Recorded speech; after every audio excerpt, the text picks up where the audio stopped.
ये कहानी है एक रायपुर नाम के गांव की, जहां पर एक आदमी अपनी ड्यूटी पूरी करके रात को थका हारा अपने घर आता है। सारा दिन काम करने की वजह से वो थोड़ा चिड़चिड़ा और गुस्से में था और उसका बेटा उसके घर आने का इंतजार कर रहा था। पिता के घर आ जाने पर बेटा अपने पिता से कहता है, पिताजी, क्या मैं आपसे एक सवाल कर सकता हूँ? उस पर पिताजी अपने बेटे से कहते हैं, हाँ, बिल्कुल, पूछो, क्या पूछना चाहते हो? तब बेटा अपने पिताजी से पूछता है कि आप एक घंटे में कितने पैसे कमाते हो?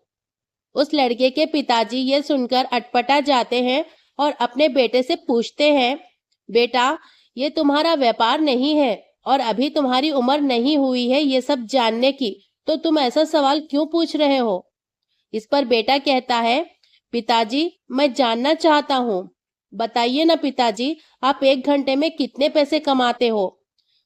उसके इतना ज्यादा पूछने पर उसके पिताजी कहते हैं, ठीक है, अगर तुम्हें जानना ही है तो सुनो, मैं एक घंटे में 100 रुपये कमा लेता हूँ।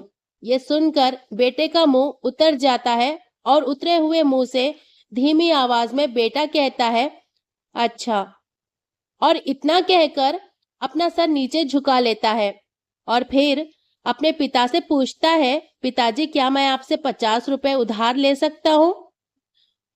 और उस टाइम तक उसके पिताजी गुस्सा हो चुके थे और अपने बेटे से कहते हैं, अगर तुम्हारे ये सब पूछने के पीछे यही वजह है कि तुम्हें कोई बेतुकी या बेमतलब खिलौने या चीजें खरीदनी हो, तो चुपचाप सीधे अपने कमरे में चले जाओ।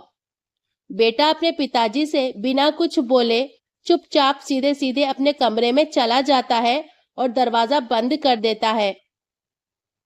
अब उस लड़के के पिता शांति से अपने कमरे में बैठे होते हैं और सोचते हैं कि कहीं सही में उसे कोई कीमती या बहुत ज्यादा जरूरी चीज तो नहीं खरीदनी है, जिसकी वजह से उसने मुझसे 50 रुपए मांगे।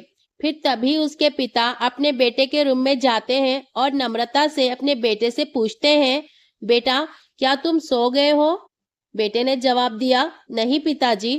फिर अपनी गलती मानते हुए उसके पिताजी उससे कहते हैं कि मुझे लगता है कि कुछ देर पहले मैंने तुम पर बिना वजह कुछ ज्यादा ही गुस्सा कर दिया था। ये लो तुम्हारे 50 रुपए जो तुमने मुझसे मांगे थे। 50 रुपए पाकर बेटा खुशी से मुस्कुराता है और कहता है, धन्यवाद पिताजी। अपने पिताजी से पैसे पाकर वो बहुत खुश हो जाता है। तभी वो अपने तकिए के नीचे से कुछ पुराने बिल्स निकालने लगता है, जिसमें उसके कुछ पैसे पहले से ही रखे हुए थे। जब बच्चे के पिता ने ये देखा कि उसके पास तो पहले से ही पैसे रखे हुए हैं, तो वो फिर गुस्सा हो गए। उस लड़के ने धीरे धीरे अपने पैसे गिनने शुरू किए और अपने पिता की ओर देखने लगा।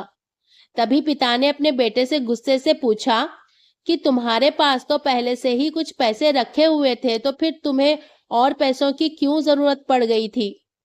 तब बेटे ने फौरन अपने पिता से कहा, तब मेरे पास इतने पैसे नहीं थे, लेकिन अब मेरे पास जितने मुझे पैसे चाहिए थे उतने पैसे जमा हो गए हैं। फिर बेटे ने अपने पिताजी से बड़े ही प्यार से कहा कि पिताजी, अब मेरे पास पूरे 100 रुपए हैं। क्या मैं आपके समय में से एक घंटा खरीद सकता हूँ? कृपया कल एक घंटा पहले घर आ जाना, मुझे आपके साथ बैठकर खाना खाना है। अपने बेटे की ये बात सुनते ही पिताजी सुन्न पड़ गए थे।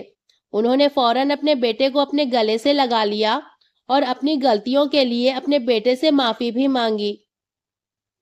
हमें जीवन में यही बताया जाता है कि हमें जीवन में कड़ी मेहनत करनी चाहिए और फिर हम जीवन में यही करते हुए चले भी जाते हैं।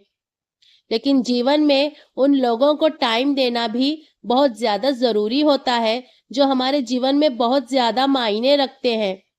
कभी कभी हमें अपने काम से टाइम निकाल कर कुछ टाइम उन्हें भी देना चाहिए जो हमारे जीवन में बहुत ज्यादा जरूरी होते हैं, जो हमारे दिल के करीब होते हैं। आपका आपके करीबियों को दिया हुआ कुछ टाइम आपको फ्यूचर में बहुत मददगार साबित हो सकता है। कई बार तो टाइम ना देने की वजह से हमारे करीबी ही हमसे दूर हो जाते हैं, रिश्ते बेरंग होने लगते हैं और एक टाइम ऐसा आ जाता है जब जीवन में हम अकेले पड़ जाते हैं और जब हम पीछे पलटकर देखते हैं तो हमारे साथ कोई नहीं दिखता। पौधे को टाइम पर पानी ना मिले तो वो सूखने लगता है। बिल्कुल इसी तरह रिश्ते को टाइम ना मिले तो वो भी मुरझाने लगता है।